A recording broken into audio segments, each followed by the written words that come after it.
Hello, how's it going today? Jay here, and we are going through the alphabet of oils, and today is the letter K. We're really working through the alphabet here. So this is day 11 of it, since K is the 11th letter of the alphabet, and we're going to go with a wonder from down under, if you want to call it that. Apologies to any Australian friends there. Kunzea. Kunzea is a nice little oil that Young Living came out with several years ago, and it is a wonderful oil. It's from the southern coast of Australia and into Tasmania. You can find it there. Kunzea ambigua is the Latin or botanical name, and I tell you, since I've started working with essential oils, I have learned more Latin than I ever thought I would need to know. In fact, I don't need to know it. I just like knowing it. I soak this up like a sponge. Now, Kunzea has been used for centuries by the native cultures in Australia and Tasmania. So the Aboriginal tribes there have used Kunzea for a great many years. Yeah, we're talking centuries. It's commonly known as white cloud, the white cloud bush, and that's for the white and pink flowers that can be found growing on the shrub. It grows in sandy soil, along coastal regions, and it also attracts native insects and birds and small animals to it, just for the shelter, for the aroma, and also for some of the properties that the constituents have. We'll get into that in a second here. Kunzea essential oil, it can soothe fatigued muscles. So again, if you've had a workout, if you've been running around, if you've been working on the yard, if you've been lifting things in the garage, things like that, it's great for rubbing on your muscles. Now, something that I haven't really talked about is dilution. Dilution is where you take the oil itself, you would take a drop of that, and then you would take a drop or two, depending on how strong the oil is, of what's called a carrier oil. Now, a carrier oil can be almond oil, jojoba, grapeseed, coconut, a vegetable complex, not vegetable oil that you have on your pantry shelf, but no, it needs to be a really nice oil that helps dilute the strength of some of these oils. Now, some of them are called hot oils. We've talked about that a little bit, with like cinnamon and oregano. Oils like that can be considered hot, so you will want to dilute them before applying them topically. And some people, well, like me, for example, I can take oregano, put it directly on my skin. So can my wife. Lori does that too. Cinnamon bark, I can do that as well. The hot oils don't affect me. But if you happen to have skin that is somewhat sensitive, you may want to dilute even some of the mild oils. You might want to dilute it because we don't want you to burn your skin or feel like you're being burned. But Kunzea is, I consider it a mild oil. I don't consider it a hot oil.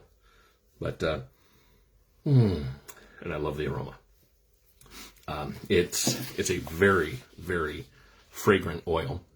And it's, again, soothes tired muscles. It's really good for that. Also, it helps reduce the appearance of blemishes when applied topically, so it's good for the skin. And used aromatically, it really cleanses the air. This is a must-have in the kitchen. When Kunzea first came out, I was thinking, nah, I don't know. I don't know if this is going to be one that's going to be very cleansing. Boy, was I wrong. This is a fantastic oil. If you live in your kitchen and you cook a lot and you've got, let's just say garlic. If you cook with a lot of garlic or a lot of onions, Kunzea is one you're going to have. You are going to want this in your arsenal, and then have a diffuser in your kitchen, because this really helps eliminate those odors, those unwanted odors. And it gives an aroma that is very similar, but a little more delicate than that of tea tree. Now, tea tree has a nice aroma on its own. Kunzea, I think, is a little nicer and just a touch more floral, in my opinion. Again, that's my opinion. Now, it's also said that in Australia, there are fences that go along across many areas of land. But if there is a Kunzea bush, a white cloud bush, against that fence, the wire fence will not rust. It kind of says antioxidant to me, don't you think? So it has a very nice, woodsy, spicy, somewhat floral aroma. Excellent for diffusing. Again, soothing for the skin, so you can put it on there topically. It cleanses the air, gets rid of those unwanted odors. It helps reduce the appearance of blemishes. It's also very soothing to just breathe in. If you're doing meditation or yoga or something, you just breathe it in. It's got a cleansing aroma. Not only does it cleanse the air, it cleanses the brain fog. It really does help with that. Now, the key constituents that are in Kunzea, we have alpha-pinene. You know we've got to have alpha-pinene. Alpha-pinene is the fantastic constituent that is in so many of Young Living's oils, and it is just the wonder constituent. All right? I call it a super terpene. It is fantastic because antifungal, antimicrobial, antibacterial, antioxidant, and anti whatever you need to be anti for. So having alpha-pinene in there really, really helps. Then you've got what is called vindifloral.